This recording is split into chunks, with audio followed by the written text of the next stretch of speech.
Assalamualaikum warahmatullahi wabarakatuh. Alhamdulillah rabbil alamin wa bihi nasta'in wa ala umuri dunya waddin. Assalatu wassalamu ala asrafil anbiya wal mursalin sayyidina maulana Muhammadin wa ala alihi wa sahbihi ajma'in, amma ba'd. Pada kesempatan kali ini saya akan menyampaikan tentang ilmunya orang mencari ilmu. Ya. Alangkah indahnya ketika kita sebelum mencari ilmu lebih memahami dulu bagaimana cara yang benar untuk mencari ilmu. Jadi kita akan mempelajari ilmunya orang mencari ilmu dengan kitab Al-Ala karangan Syekh Burhanuddin Al-Zarnuji yang juga mengarang kitab Ta'limul Muta'alim. Sebelum kita mulai, mari kita berdoa Al-Fatihah untuk muallif hadzal kitab dan untuk ilmu yang akan kita pelajari, semoga menjadi ilmu yang bermanfaat. Amin. Bismillahirrahmanirrahim. Nawaitu ta'lim wa ta'lim wa tadhakkur wa tadhkir wa naf'a wal intifa' wal ifadata wal istifadah wal hatha ala tamassuki bi kitabillahi wa sunnati rasulih wa du'a ala al-huda والدلالة على الخير ابتغاء وجه الله ومرضاته وقربه وثوابه وصلى الله على سيدنا محمد وعلى آله وصحبه وسلم. الفاتحة.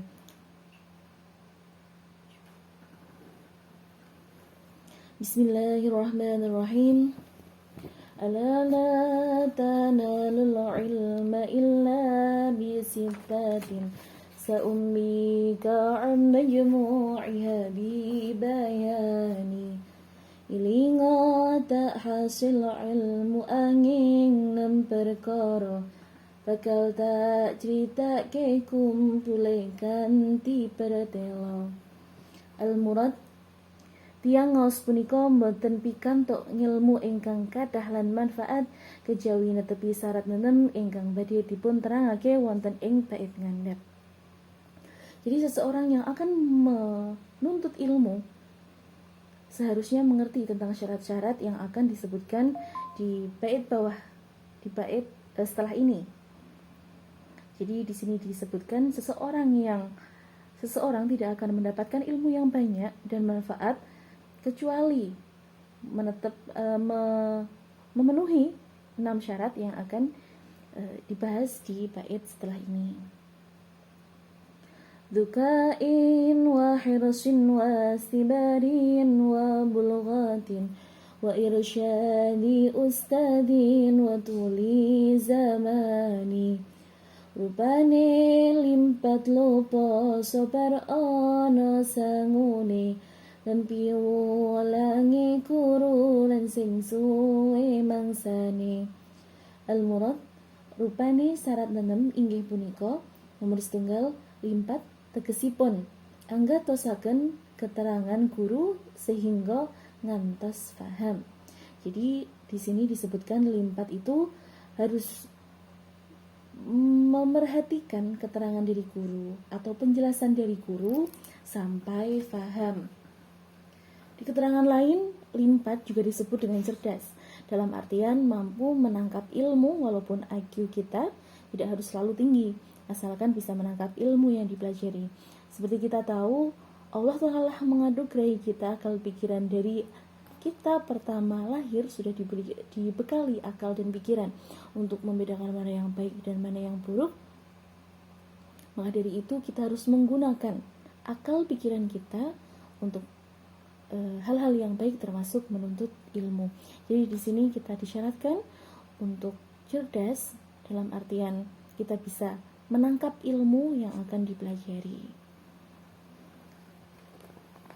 Nomor kalih lopo tegesipun cinta datang pelajaranipun. Jadi sebelum kita belajar apa pelajaran yang akan kita pelajari, maka kita harus cinta, harus senang sama pelajaran tersebut. Dalam artian lain, lopo juga disebut dengan semangat, sungguh-sungguh dan tekun. Karena tanpa rasa semangat dan sungguh-sungguh tidak akan dapat. Jadi di sini ilmu itu kalau kita nggak sungguh-sungguh juga mencari ilmu itu seperti menangkap barang buruan. Ketika kita tidak sungguh-sungguh, barang buruan juga tidak akan didapatkan. Nomor 3, sobar. Nomor 3, sobar tegesipun kedah tahan uji. Jadi harus sabar dalam menghadapi cobaan dalam menuntut ilmu, karena dalam menuntut ilmu itu kita pasti mendapatkan cobaan yang tiada hentinya. Setan itu tidak suka orang yang menuntut ilmu karena pahalanya sangat besar. Maka setan akan selalu menggoda seseorang yang selalu mencari pahala, seseorang yang senang mencari pahala, seseorang yang senang beribadah. Setan itu akan terus menggoda dengan segala hal, menggoda dengan hawa nafsu dan lain sebagainya. Maka kita harus sabar juga, termasuk ujian-ujian dari Allah. Ketika kita dalam proses belajar dan mendapat ujian dari Allah, maka kita harus sabar dan tidak putus asa, dan terus selalu melanjutkan sampai kita mendapatkan sesuatu yang kita inginkan. Dan tidak berhenti di situ. Pokoknya yang namanya belajar itu ya dari sejak kita dalam kandungan sampai kita di liang lahat. Nomor sekawan, lan anggadai sangu ingkang cekap tur halal. Ada biayanya. Manusia itu pasti memerlukan biaya. Dalam artian tidak harus kaya. Maksudnya ada biaya itu tidak harus uangnya banyak, itu enggak. Tapi cukup untuk kebutuhan sehari-hari kita selama proses menuntut ilmu, apalagi yang berada di pondok pesantren. Maka biaya itu memang hal yang wajib. Biaya memang hal yang wajib. Ketika kita masuk pondok pesantren, kita harus lebih mandiri. Maka kita tetap harus memerlukan biaya. Kemudian nomor sekawan, lan anggadai nomor gangsal ketah wonten ingkang mulang utawi piwulangi guru. Ada guru yang mengajar. Dalam mengaji harus ada guru yang membimbing agar ajarannya tidak salah. Maka sebelum kita menentukan untuk belajar dengan siapa, kita harus tahu dulu asal-usul guru tersebut. Apalagi kalau kita belajar ilmu agama, apakah guru tersebut sanad keilmuannya sampai Rasulullah atau tidak? Jangan sampai kita belajar sendiri, karena jika kita belajar sendiri, maka yang menjadi guru kita adalah syaitan. Nauzubillah min syarri dzalik. Jadi kita melihat guru kita, sanad keilmuan guru kita sebelum kita memutuskan untuk belajar di sana, untuk belajar bersamanya. Dan harus ada yang mengajar. Jadi guru itu wajib ya. Nomor 6, kedah dangu anggenipun mondok. Di sini kitab yang saya gunakan al-muradnya pakai kedah dangu anggenipun mondok.